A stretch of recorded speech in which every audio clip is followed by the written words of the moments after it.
Have you ever come up with amazing ideas, amazing process changes as a leader, as an operations leader, supervisor, GM, and you implement them, you document it, you train everybody, and fairly quickly things die off? Well, today in Leadership Unscripted podcast number 9, I will talk about key ways, key methods to make those things stick and actually see the benefit. It's taken me years working at different companies, dealing with different people to sort of figure out what's going on, what am I missing when it comes to implementing something on the shop floor in a company and why it's dying off. So one of the critical aspects of it is because when you implement something, even if you get buy-in, if you meet with people and you create that sort of structure of building the system, building the process from the bottom up, unless there's accountability, unless there's frequency of, audit of that process, and for a period of time, until you see that it becomes part of the culture, part of the habit, it's likely that it's going to die unless somebody else came up with the idea and they're driving it. It's likely going to die. And I've had many things die in the past, but I'm here to sort of go through different ways of how you can implement processes. And I'm going to start with, I have about 4 different ways of implementing something, from the weakest way to try to get it to implement to the strongest. So stick around this video, like and subscribe the video. Again, leave comments if you're interested. If you have any questions, I can get back to you. But let's just look into the first method.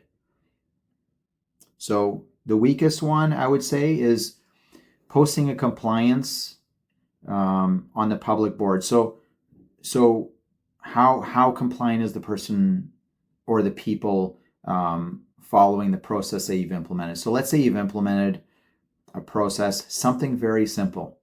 Let's talk about a cleaning schedule. Okay, so you've got multiple different departments and they have a requirement to keep their area clean.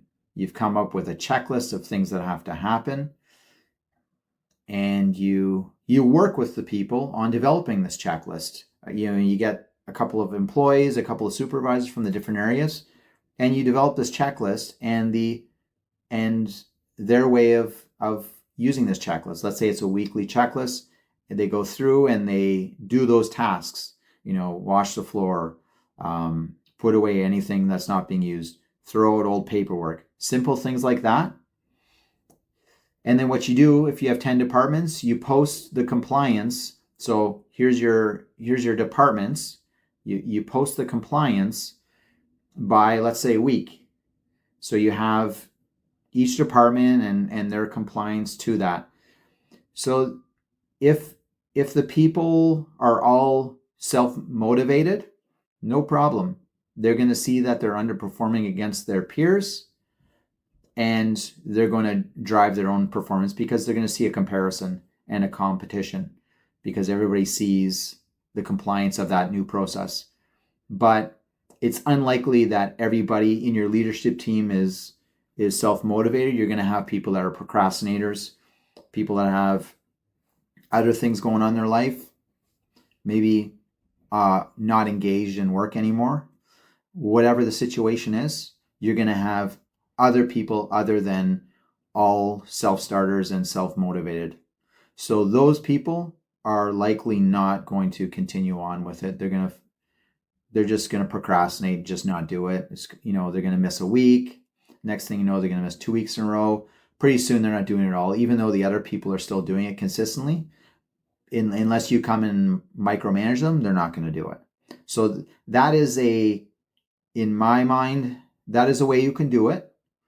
Depends on the personality of your department leaders, but it's the weakest way based on my experience. And I'm just going through these based on the experience that I have in the past and things I've tried.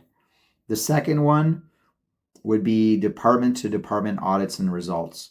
So again, you could still post the compliance of how they're doing, but this is sort of where one department, maybe you have a rotating schedule where each department's auditing each other on how they're complying to that particular cleaning schedule. So the same, almost similar thing is going to happen. Maybe there's a little more engagement because now those procrastinating supervisors or unengaged supervisors are going to be a little more engaged because they have to actually go and do the audit, and their peers auditing them. So they're going to see their result. They might not like it as much, and they might do more of the stuff or get their team to clean up a little more to stay, so they're always not a zero. So you'll get a little more engagement from your staff from that perspective. A little stronger than the first idea that I had, or the first method, but still not a solid idea. The stronger idea, again, comes from you micromanaging, is you're auditing your sub leaders. So in this particular case, you're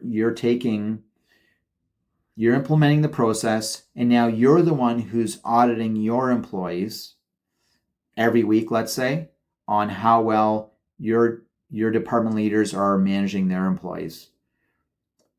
So now you've taken on the ownership of constantly harassing, micromanaging, reminding the procrastinating leaders of what their job responsibility is. And that can depending on your personality, that can be extra work for you, and maybe it's stressful for you to have to constantly remind and harass people. But I would say that that's the stronger approach than the previous two, based on my experience. People are more willing to listen to their direct leader if they're constantly micromanaging them. The micromanagement is the last thing that I would ever recommend somebody do. Unfortunately, you've got people that are unengaged, not motivated, or procrastinators. They fill their time with everything else but what's required. And that's the nature of every company that you will be in and that I've been in. The strongest approach, and there might be other ways to do this, and please leave comments of how you've been able to implement a system and build it into the culture. That would be very important for myself to hear other people's views on that, because these are just my experience points, and there's people with billions of years of more experience than me, and I understand that, and I'm always willing to learn from others as well. So please leave comments on how you've done it in the past. But the strongest approach that I would consider is if your company is ISO certified, either medical or just standard general industrial or aerospace, then you can utilize the quality management system as a way to build it into the culture. And the way you do that is that cleaning schedule, you create it as a process, so a work instruction and a form, which is the actual checklist, and an audit schedule, an act of actually doing it. So you build that stuff into the quality management system. You generate form numbers and document numbers for it, and now it's part of your quality assurance team's problem. Not directly, but you've embedded it in the quality management system, and the benefit of that is you got not just yourself, but you got the general manager, the president, the quality assurance, the people, the quality engineers that are going to audit all these different management instructions and process instructions as part of the system. Now it's not just on your shoulders. You've embedded it in the culture, because what happens now is you've got, let's say, AS9100, ISO or whatever standards you have. You've got those auditors coming in every, year and a half, 3 years, and they're auditing your system. That's keeping your quality assurance department on their toes, because they got to make sure that everybody in the company is following the documents and processes within the quality management system. So now they're having people go out onto the shop floor in the different departments to audit random processes in a schedule. And one of these processes is going to be that cleaning schedule. They're going to audit it. Maybe you haven't been following up with your supervisors on it, and through the audit, it finds that some of the supervisors are actually not doing the process. So then that creates an internal corrective action, which gets assigned to you, and now you're able to use this, and it's not necessarily you anymore. It's we're not following the quality management system. So now you go back to your supervisors that aren't following. You say, listen, I got a corrective action because you guys weren't following the quality management system. This is part of our culture. How are you going to make sure that you're following? Because this is your responsibility to manage this, because it's built into the quality management system.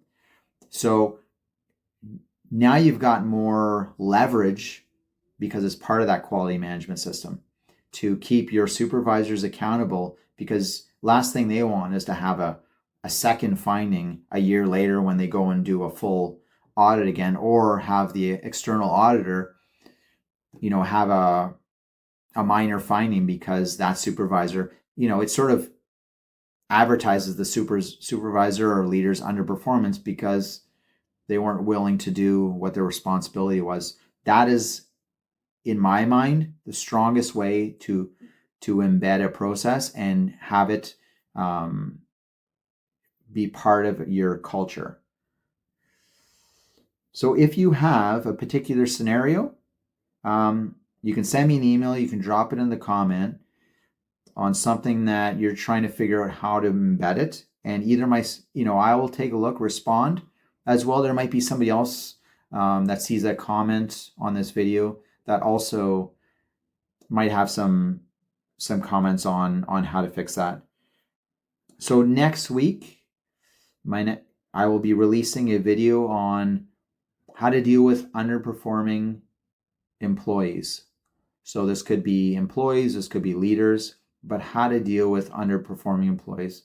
I've worked at numerous different companies in leadership roles, and through trial and error, through doing the right thing and sometimes doing the wrong thing, I've learned sort of some consistent ways of how to deal with those underperforming employees. Ultimately, the ultimate goal is to get them to start performing well, but it doesn't always work out in the long run. Sometimes people are just not willing, and perhaps they're in the wrong position, and you're not able to move them into another one, and it ends up in a termination or whatever, because it's just is driving the performance of the company down. But that's the rare occasion. So please come back next week, and we'll talk more about that.